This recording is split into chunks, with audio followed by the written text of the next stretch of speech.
Thiruvithamkoor Devaswom board പ്രസിഡന്റായി K ജയകുമാറിനെ നിയമിച്ചുള്ള ഉത്തരവ് തിങ്കളാഴ്ച ഉണ്ടായേക്കും. ഉത്തരവ് പുറത്തിറങ്ങിയാൽ എത്രയും വേഗം ചുമതല ഏറ്റെടുക്കുമെന്ന് കെ ജയകുമാർ പറഞ്ഞു. മണ്ഡലകാലം കുറ്റമറ്റ രീതിയിൽ നടത്തുന്ന സാഹചര്യം ഉണ്ടാക്കുകയാണ് ലക്ഷ്യം.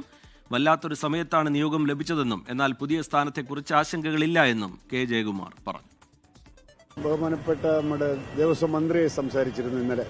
അത് ഞാൻ തൃശ്ശൂർ വെച്ച് കണ്ടിരുന്നു. അങ്ങനെയാണൊരു ഔദ്യോഗികമായിട്ടുള്ളൊരു സ്ഥിരീകരണമുള്ളത്. പിന്നെ തിങ്കളാഴ്ച മറ്റേ ഓർഡർ ഇറങ്ങുമായിരിക്കും. ഇന്ന് അവധിയാണല്ലോ. അപ്പോൾ വല്ലാത്തൊരു സമയത്താണ് ഇപ്പോൾ ഈ നിയോഗം വന്നിരിക്കുന്നത്. വല്ലാത്തതെന്ന് പറഞ്ഞാൽ ഇപ്പോൾ സീസണിങ് അടുത്തല്ലോ, 17-ാം തീയതി തുടങ്ങുകയാണ്. അപ്പോൾ എത്രയും പെട്ടെന്ന് ഓർഡർ കിട്ടിക്കഴിഞ്ഞാൽ ചാർജ് എടുക്കണം എന്ന് വിചാരിക്കുന്നു. ബഹുമാനപ്പെട്ട നമ്മുടെ ദേവസ്വം മന്ത്രിയെ സംസാരിച്ചിരുന്നു ഇന്നലെ. അത് ഞാൻ തൃശ്ശൂർ വെച്ച് കണ്ടിരുന്നു. അങ്ങനെയാണൊരു ഔദ്യോഗികമായിട്ടുള്ളൊരു സ്ഥിരീകരണം.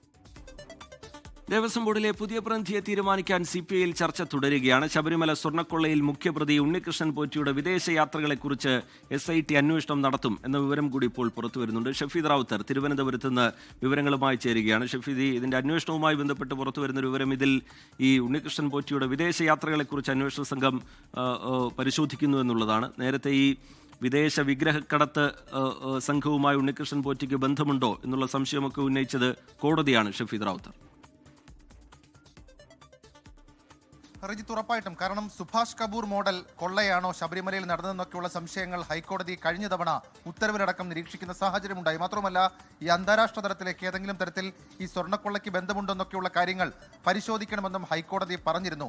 ഇതിന് പിന്നാലെയാണ് ഇന്ന് വളരെ നിർണായകമായിട്ടൊരു ചോദ്യം ചെയ്യൽ ഈഞ്ചക്കൽ ക്രൈംബ്രാഞ്ച് ഓഫീസിൽ SIT സംഘം നടത്തുന്നത്. ഇതിന്റെ ഈ അന്വേഷണത്തിന്റെ പ്രധാനപ്പെട്ട ഉദ്യോഗസ്ഥർ, അതായത് SP-മാരായിട്ടുള്ള ശശിധരൻ, അതേപോലെ തന്നെ ബിജോയ് ഉൾപ്പെടെയുള്ള ഉദ്യോഗസ്ഥരാണ് ഈ ഉണ്ണികൃഷ്ണൻ പോറ്റിയെ ചോദ്യം ചെയ്തത്.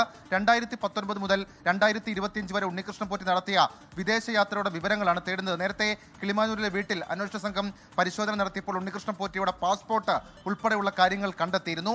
ഇതടക്കമുള്ള വിവരങ്ങൾ ശേഖരിച്ചു വരികയാണ്. അതടക്കമുള്ള കാര്യങ്ങൾ വെച്ചുകൊണ്ടാണ് ഇന്ന് ഉണ്ണികൃഷ്ണൻ പോറ്റിയെ ചോദ്യം ചെയ്തത്. മാത്രവുമല്ല, ഉണ്ണികൃഷ്ണൻ പോറ്റി നടത്തിയ വിദേശയാത്രയിൽ കണ്ടതാരെ, എന്തൊക്കെയാണ് കാര്യങ്ങൾ ചെയ്തത്, മാത്രവുമല്ല ഇപ്പോൾ കസ്റ്റഡിയിലുള്ള മുരാരി ബാബു അടക്കമുള്ള ഉദ്യോഗസ്ഥർക്ക് അക്കാര്യത്തിൽ പങ്കുണ്ടോ എന്നൊക്കെയുള്ള കാര്യങ്ങൾ, ആ യാത്രയിൽ പങ്കുണ്ടോ എന്നൊക്കെയുള്ള കാര്യങ്ങൾ വിശദമായ അന്വേഷണ സംഘം പരിശോധിച്ചു വരികയാണ്. മാത്രമല്ല, ഇവരെ ഒരുമിച്ചിരുത്തിയുള്ള ചോദ്യം ചെയ്യലും, നിലവിലിപ്പോൾ കസ്റ്റഡിയിലുള്ള 3 പേരെ ഒരുമിച്ചിരുത്തിയുള്ള ചോദ്യം ചെയ്യലടക്കം വരും മണിക്കൂറുകളിൽ ഉണ്ടാവുകയും ചെയ്യും. റിജിത്ത്, ലോകത്തെവിടെയായാലും ഏത് സമയത്തും 24 വാർത്തകളും ഓഗ്മെന്റഡ് റിയാലിറ്റി പാക്കേജുകളും എക്സ്പ്ലെയിനറുകളും വിശദമായി കാണാൻ ഞങ്ങളുടെ YouTube ചാനൽ നിങ്ങൾക്ക് സബ്സ്ക്രൈബ് ചെയ്യാം.